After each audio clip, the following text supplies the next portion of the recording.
It started with a calendar invite I wasn't expecting. Rachel Dunn has scheduled a meeting, Monday 8:30 a.m., no subject, no context, no other attendees. I stared at it for a good 5 minutes. Usually meetings had at least a topic, client review, Q3 pipeline, something. But this, it felt ominous. My stomach sank before I even clicked accept. By 8:20, I was outside her office door, pretending to scroll my phone, pretending not to feel like I was about to be ambushed. At exactly 8:30, and her assistant opened the door with a polite smile that didn't reach her eyes. "Rachel's ready for you." Inside, the blinds were closed, something she never did unless it was a performance review. Or I now realized an execution. She didn't ask me to sit. She didn't say good morning. She just stood there in her charcoal gray dress, arms crossed, her expression colder than the glass table between us.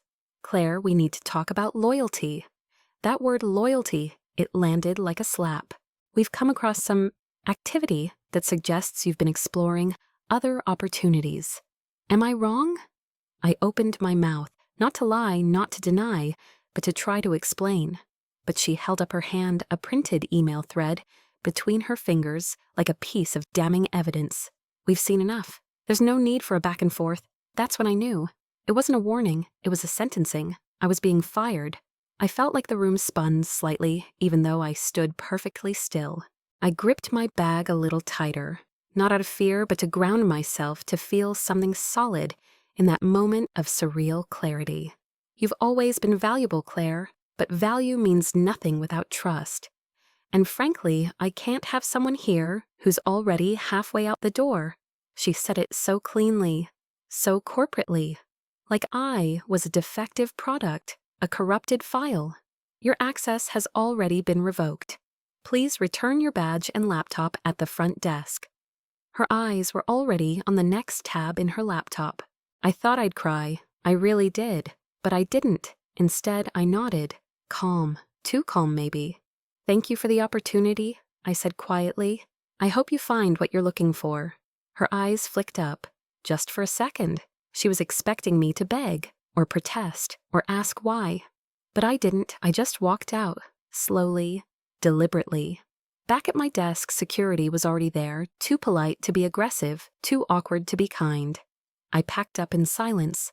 A couple framed photos, a broken mug, the succulent I'd nursed back from near death.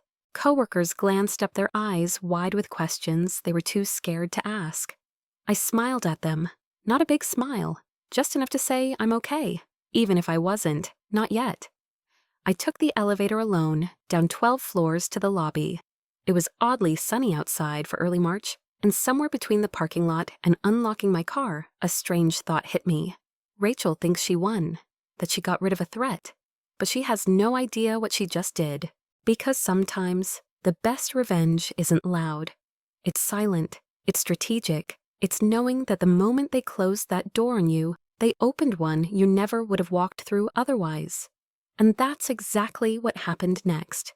The next morning I woke up at 6 a.m., even though I had nowhere to be. No office, no emails, no back-to-back Zooms, or last-minute decks to submit before 9 usual. And yet my brain wouldn't stop rehearsing a script. Here are the growth metrics for the West Coast accounts. I've prepared a Q1 performance breakdown. It took everything in me to remember that wasn't my job anymore. Not because I quit, because I was discarded. I sat at the kitchen counter, still in pajamas, coffee going cold beside me, staring at the one thing I brought home that felt heavier than everything else. A tiny plastic folder labeled L&H, Vireo 2019-2023. That file, it held 4 years of pitch notes, campaign iterations, and success reports. That file was my career. No one handed me the Vireo account. I earned it. When I first joined Lennox and Harper Co., I wasn't anyone special, just a 28-year-old with a marketing degree, a LinkedIn profile, and a resume padded with internships and volunteer campaigns. My first few months brutal. I was the note-taker in every meeting. The girl who ran for coffee, stayed late to triple-check contracts, and got CC'd on emails that weren't really meant for me. I remember once I stayed up all night redesigning a presentation deck that Rachel casually asked to refresh at 6 p.m. on a Friday. She used it that Monday, took all the credit, Did I complain? No. I smiled and nodded like a good little soldier. But I learned. Every ignored email taught me how to sharpen my ask. Every time someone stole my idea in a brainstorm, I learned to document everything. I wasn't bitter. I was evolving. Quietly, strategically. 2 years in, I was given a shot at managing 2 mid-level accounts. One of them happened to be Vireo Labs, an edtech startup that had just gotten their Series B and didn't know what to do with their sudden budget. Nobody at L&H really wanted them. Too needy, too high maintenance. Their founder sent 2 a.m. emails and expected 7 a.m. replies.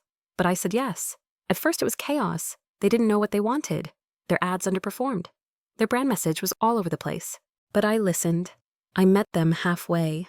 I started showing up to their office, unbilled hours, unpaid meetings, just to observe how their internal team thought. I interviewed their educators, sat in on their onboarding sessions, talked to actual users, and then things clicked. We reframed their message, shifted the entire campaign from tech-focused to impact-driven. Suddenly, instead of saying, "We have AI in our platform," they were saying, "We help children with learning disabilities get ahead." That quarter, they saw a 46% spike in engagement.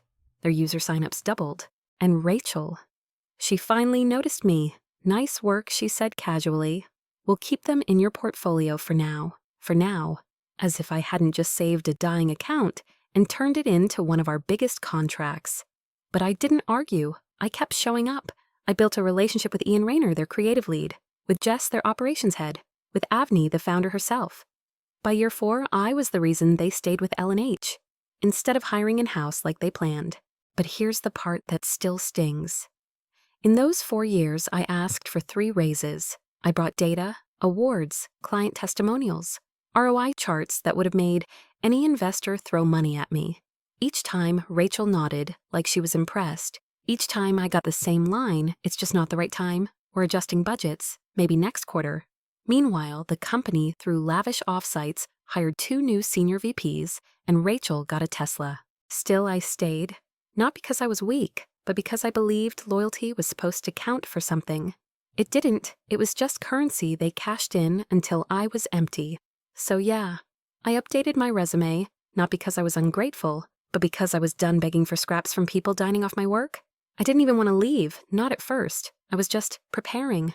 I never thought they'd find out before I was ready. I never thought they'd twist it into a betrayal. But maybe that's the irony. They called me a traitor for doing what they never did, valuing myself. It was 11:42 p.m. when my phone buzzed.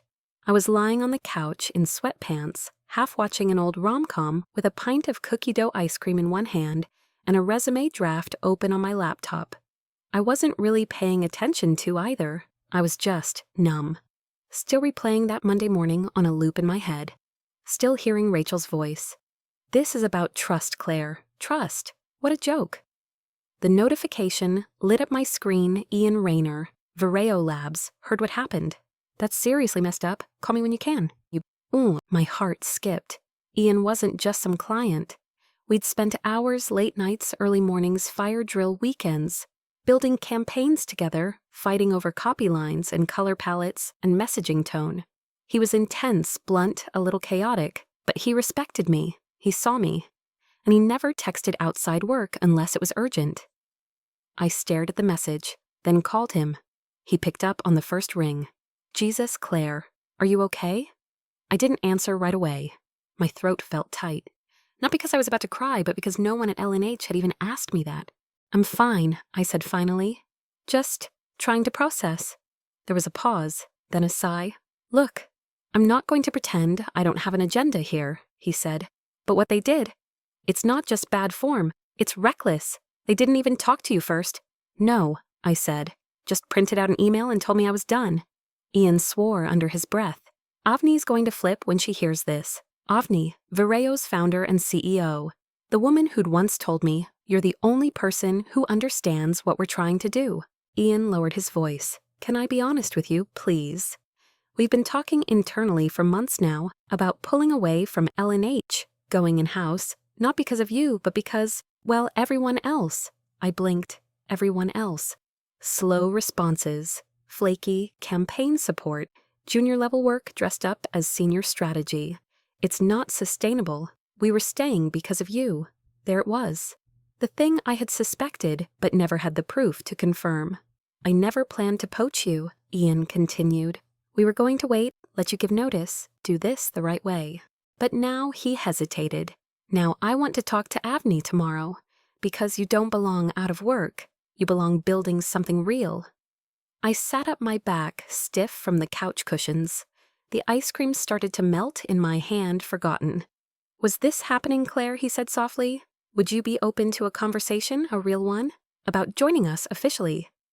My heart started pounding again, but this time, not from dread, from something else entirely. Hope I said. I absolutely would. After we hung up, I just sat there staring at the wall. Rachel had fired me, thinking she was cutting out a threat. What she didn't realize was, she'd just handed me leverage I never would have taken myself. She thought I was leaving. She had no idea I'd be replacing her. Because now the conversation wasn't about what I lost. It was about what I was finally free to build. It was raining the day I walked into the glass building on 8th and Bellevue. The kind of slow, drizzly Seattle rain that soaks you without ever turning into a proper storm, like the city is quietly judging you. I tightened my coat around me and stepped into the lobby of Vireo Labs, clutching my umbrella like a shield.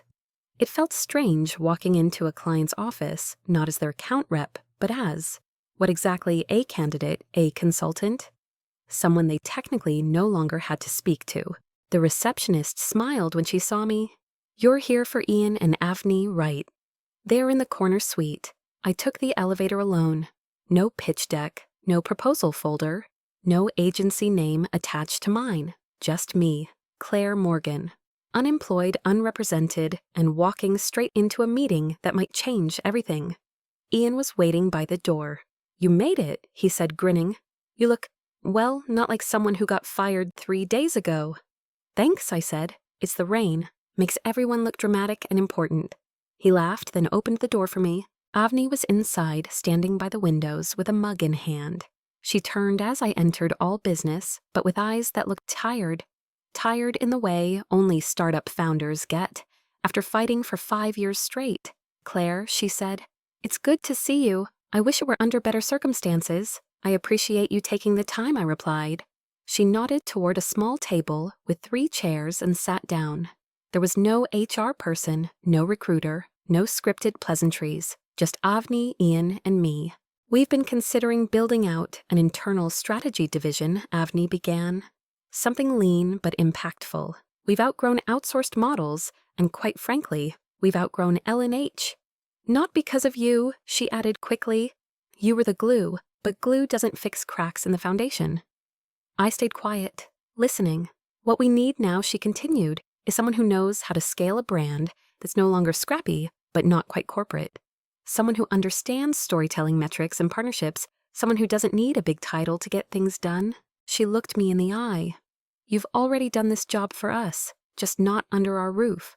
What if we changed that? Ian slid a folder across the table. Inside a proposed title, Head of Brand Partnerships. A salary that made me blink twice, equity options, autonomy to hire a small team. And a note at the bottom, start date flexible. Let us know what works for you.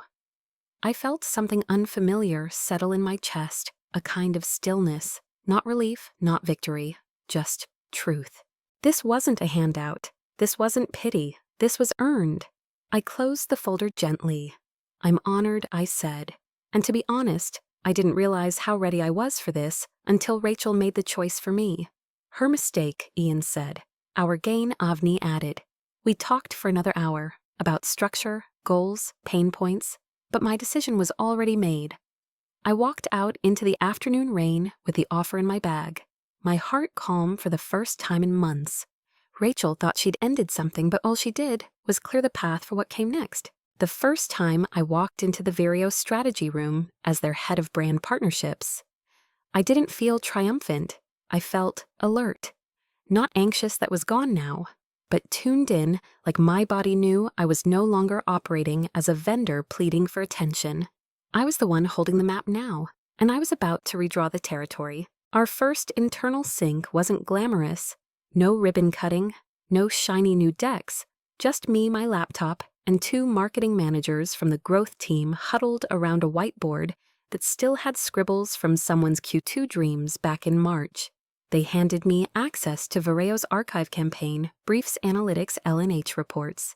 And for the next 4 hours, I read in silence. And what I saw, it made my stomach knot, not in anger, but in recognition. There it was, campaign strategies recycled 3 times over, slide decks copy-pasted between clients, reports fluffed with metrics that looked good but meant nothing. There were notes I'd written buried under other people's names. My research folded into someone else's summaries, the timelines I used to pull together at midnight, now being referred to as collaborative efforts. But that wasn't what struck me. It was the realization that Rachel knew. She let it slide because it was easier to polish a surface than fix the foundation. And I, like an idiot, had helped keep the polish shiny. Later that week, I met with Ian, and the content leads to restructure the entire workflow. We decided to divide all strategic responsibilities into 4 verticals. And as part of the transition, I had to request materials from L&H, not to gloat, just to move forward. But the email I got back wasn't from Rachel. It was from someone I barely remembered, Nico, a junior strategist who used to shadow my meetings and never spoke unless spoken to. "Hey Claire, sorry to bother you. Can I ask something off the record? No one here knows where the campaign assets are, or even how Vireo used to approve creative. It was always you. Any chance you can just point me in the right direction?" I read it twice. This wasn't a corporate exchange. This was a distress signal. The system I had built, the one they used for 3 years, was now collapsing without its architect. That night, I stared at my ceiling for a long time. Not in revenge, not in bitterness, but with the clarity of someone who had finally crossed the border of something she'd spent years trapped inside. I wasn't the problem. I was the patch. And when they ripped me out, the seams split open. I forwarded Nico the public access folder, just the basics, no commentary, no message. I wasn't there to sabotage, but I also wasn't there to save them. By Friday, our shortlist of new agency partners was ready. 3 names. 2 were modern data-driven shops I respected. The third, Valen Strategy, a small agency led by none other than Joanna Frey, Rachel's former mentor. She had left L&H years ago, just before Rachel was promoted. Word was, the exit wasn't friendly. Now Joanna's firm was lean, rising fast, and hungry. And they wanted Vireo. I highlighted the name on our selection sheet.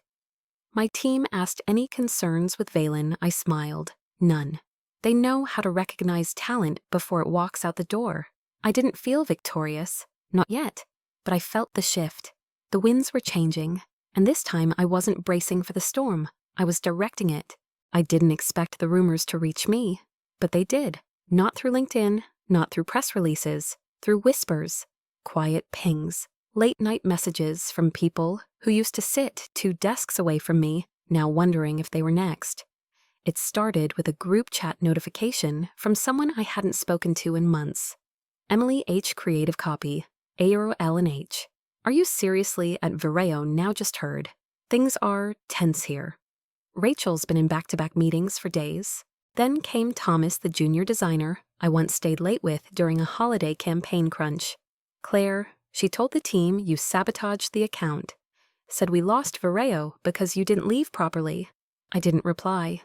Not because I didn't want to, but because I knew what was happening. When a system collapses, it doesn't go down in flames. It just buckles inward, quietly, from the places that were already hollow.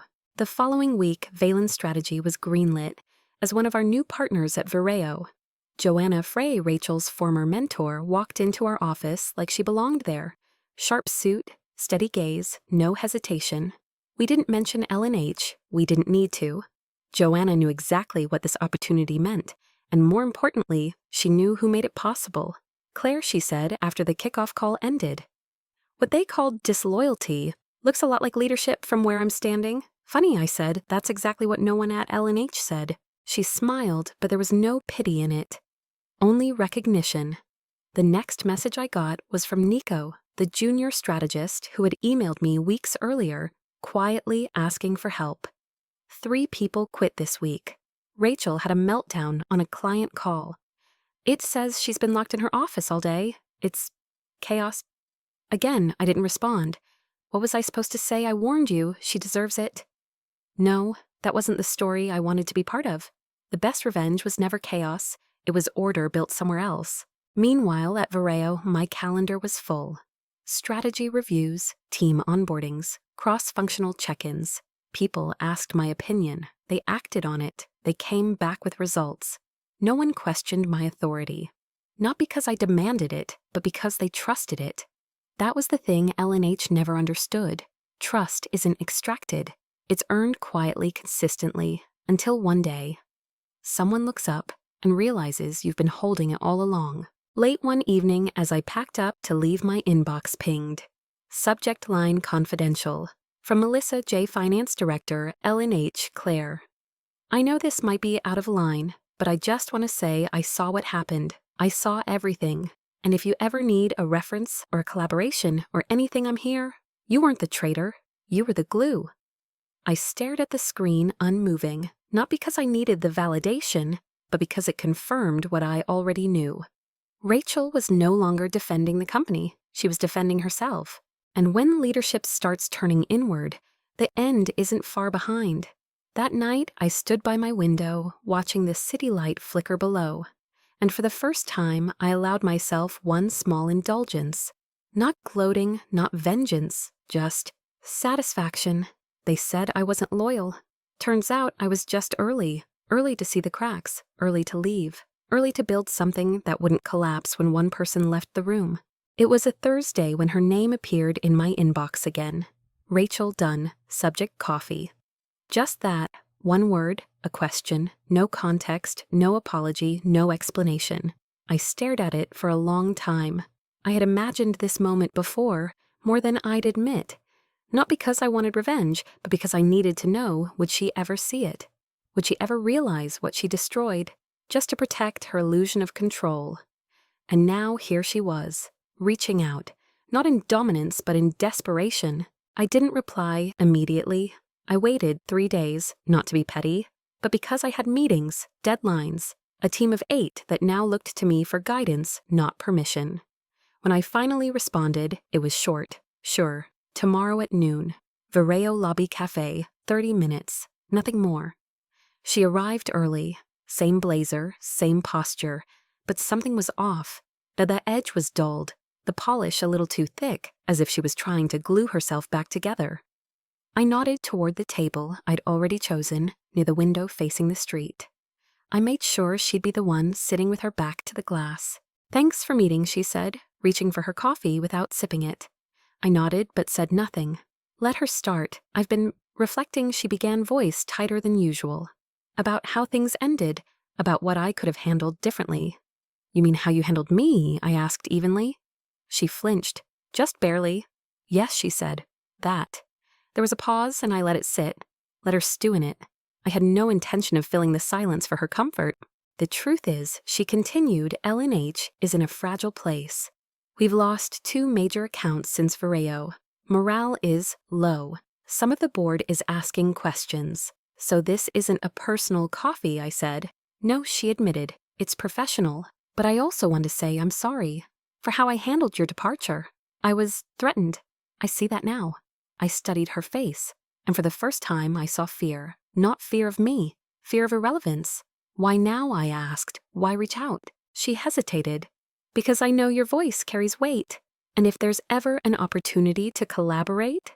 No, I said firmly, there isn't. She blinked, not used to hearing the word without negotiation. Rachel, I don't owe you anything, not loyalty, not diplomacy, and certainly not access. Claire. You called me disloyal. You let me be escorted out, like I'd stolen from you. And now you're asking for alliance. I made a mistake. No, you made a choice. You chose image over integrity, control over trust, and now you're facing the cost. She went quiet. And then in a whisper I wasn't expecting. I'm not sure how to fix it. I leaned back, folding my hands on the table. Not smug, not cruel, just steady. You can't fix what was built to break, but you can learn from the ruins. How I stood up, gathering my things. Start by listening to the people you ignore until they're gone. I left her sitting there, coffee untouched, eyes hollow. And as I walked through the glass doors of Vireo's lobby, I didn't feel triumphant. I felt finished. This wasn't closure she had given me. It was closure I had taken back. Not by yelling, not by burning bridges, but by walking across one she never thought I could build. It's been exactly 1 year. 12 months since I was called into that sterile glass office and accused of betraying the company I gave 6 years of my life to. 1 year since they revoked my badge. Since they watched me pack up my plants and photos, thinking they were watching someone break. They weren't. They were watching someone wake up. Now I unlock my own office door every morning. An actual office, not a cubicle. It has windows that face the city skyline, a bookshelf full of campaign briefs with my name on them, and a coffee machine no one else touches, because, well, they all know it's mine.